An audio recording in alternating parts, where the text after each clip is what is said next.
When you picture the Mekong Delta, what comes to mind? Probably something like this, right? Serene, green, almost magical, the very heart of Southeast Asia. But what if I told you that idyllic image is only half the story? Because for travelers who actually go there, the experience can be, well, night and day. On one hand, you've got people saying pure hell and this whole place is a scam. But then on the other hand, you hear it's amazing and everything is so untouched.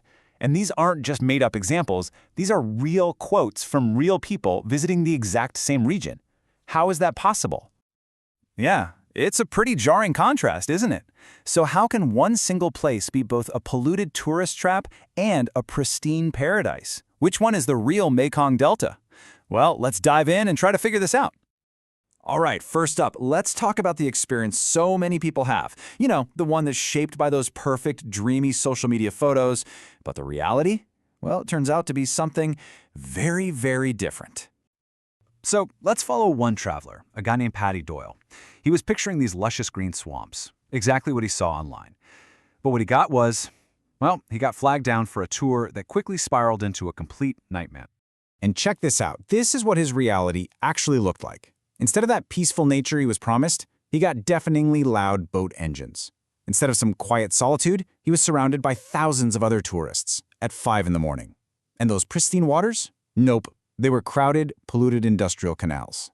And on top of all that, he was constantly being pressured to buy souvenirs. The craziest part? When he showed his guide pictures of what he was expecting to see, she just shouted no at him. But here's the thing.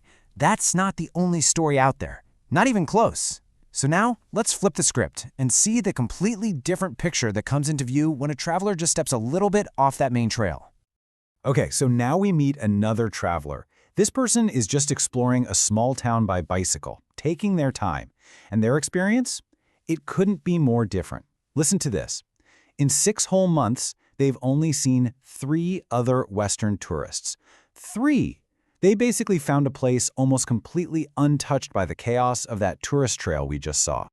And their journey, it was just defined by these authentic, real moments. You know, locals shouting friendly hellos from the side of the road, people genuinely offering to help, even inviting them for coffee. They got to see real daily life happening in these amazing houses on stilts, and this is a direct quote, they had 0 unsafe experiences. Even a run-in with the police was just a curious smile, just worlds apart, right? So, there you have it. 2 completely contradictory stories, but they're both equally valid. They both actually happened in the same region. So what gives?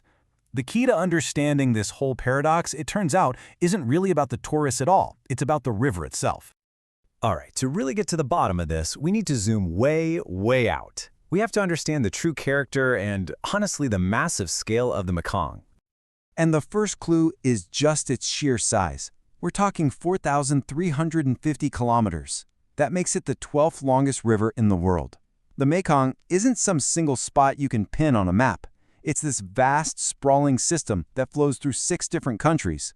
It's not one place. It's literally 1,000 different places all rolled into one. And its history is just as massive. I mean, this river is ancient. Geologists say it's around 17 million years old. And for millennia, it's been the absolute heart of civilization in this part of the world. Fast forward to today, and it's a vital lifeline for more than 60 million people. 60 million! Right, 60 million people depend on this river. And how they interact with it every single day, that is the absolute key to understanding the totally different experiences of our 2 travelers. First, let's talk about the nature side of things. The Mekong is the second most biologically diverse river on the entire planet. The only one that beats it is the Amazon. It is just teeming with thousands of species you won't find anywhere else on Earth. This is that incredible untouched ecosystem our second traveler found. But, and this is a huge but, that natural paradise is also a workplace, a massive one. It's home to the largest inland fishery on the planet. We're talking over 2 million tons of fish harvested every single year.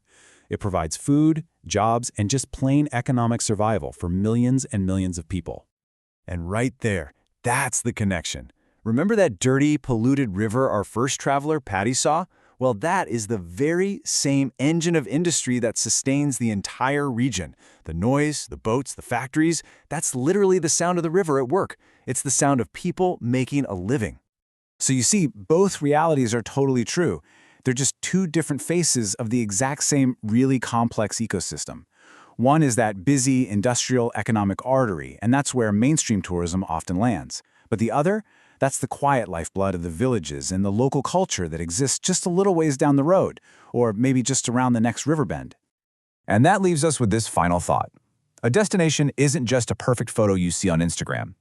The Mekong really proves that what you experience is often a choice.